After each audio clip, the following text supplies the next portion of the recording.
Hello everyone, and welcome back to another episode of our podcast.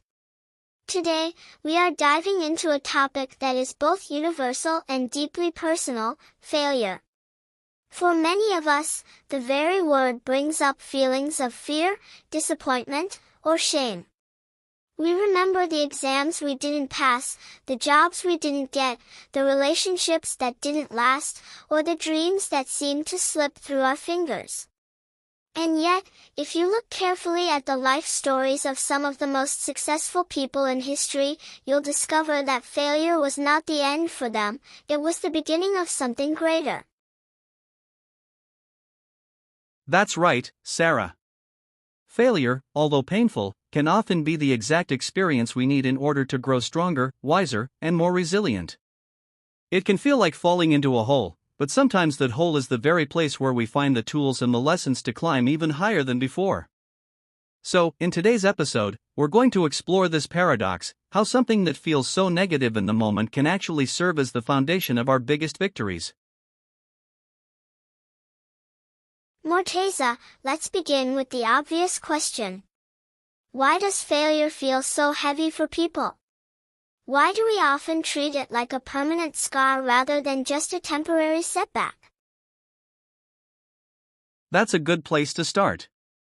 I think failure feels so painful because we tie it directly to our identity. Instead of saying I failed at this project, many people silently tell themselves I am a failure. That small change of wording makes all the difference. Suddenly, one mistake becomes proof of being unworthy, not smart enough, or not talented enough. And the truth is, society plays a big role here. From school onwards, we are often rewarded only when we succeed. We get grades, certificates, applause, and recognition. But when we stumble, people rarely celebrate the lessons we learned, they just mark it as a loss.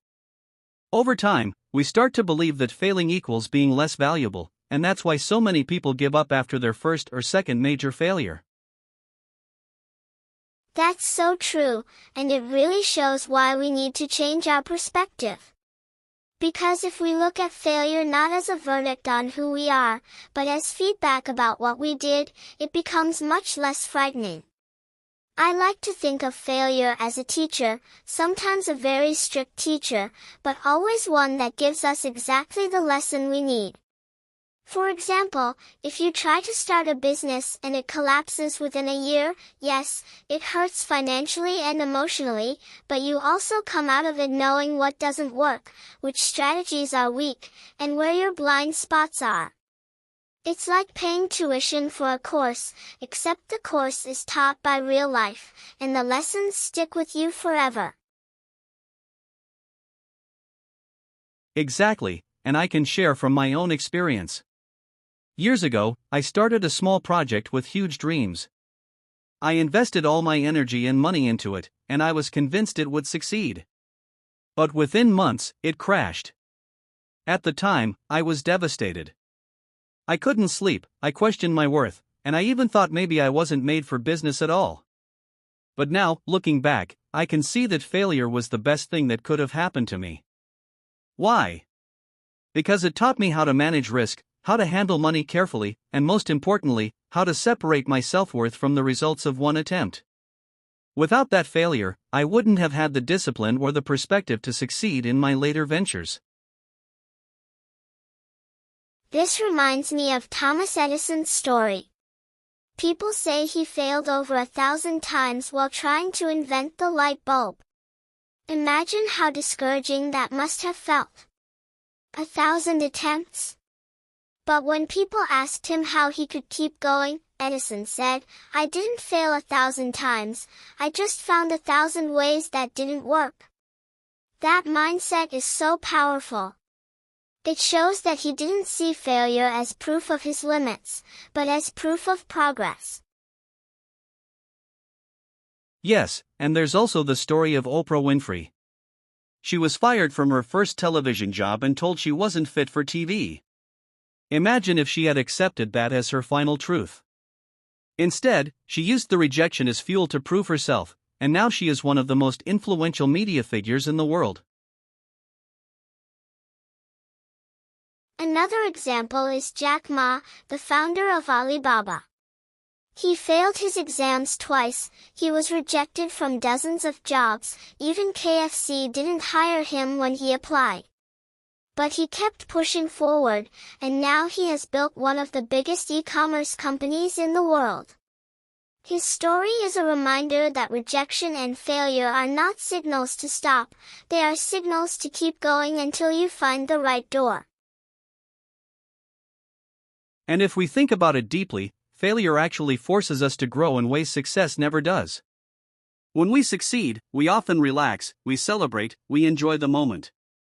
But we don't always analyze why it worked. Failure, on the other hand, demands reflection. It forces us to ask, what went wrong? What can I change? How can I avoid this mistake in the future? That process of reflection makes us sharper, more creative, and more determined. Exactly, and that's why some of the strongest people you'll ever meet are those who have failed the most. They've been through the fire, they've been knocked down, and they've had to rebuild themselves from the ground up. That resilience, that inner strength, only comes when you've been tested by failure. Another point people forget is that sometimes failure isn't punishment, it's redirection. Sometimes the thing we thought we wanted so badly isn't actually right for us. Failure shuts that door and forces us to look elsewhere. For example, many writers were rejected dozens of times before finding a publisher. J.K. Rowling's Harry Potter manuscript was rejected by multiple publishers. If she had given up after the 10th rejection, the world would never have seen one of the most beloved stories of all time. Failure redirected her until she found the right path. That's such a good reminder. Failure isn't always saying no forever. Sometimes it's just saying not this way. And if you pay attention, you'll realize that failure is pointing you towards something better, something more aligned with your true calling. Exactly. The people we admire most, Edison, Oprah, Jack Ma, Michael Jordan, all of them built their success on the foundation of failure. What separated them from everyone else was not that they avoided failure, but that they refused to let failure stop them. To everyone listening, I want you to take this thought with you: your failures do not define you. They prepare you. They shape you. They are simply steps on the staircase of success. And remember, it's not about how many times you fall, it's about how many times you rise. Every setback is an invitation to come back stronger. Thank you so much for joining us on today's episode. If you're going through a failure right now, please know you are not alone, and this is not the end of your journey. It's just a chapter. Keep going, keep learning, and keep believing in yourself. Until next time, take care of yourselves, and never forget, the road to success is paved with lessons that only failure can teach. Goodbye for now.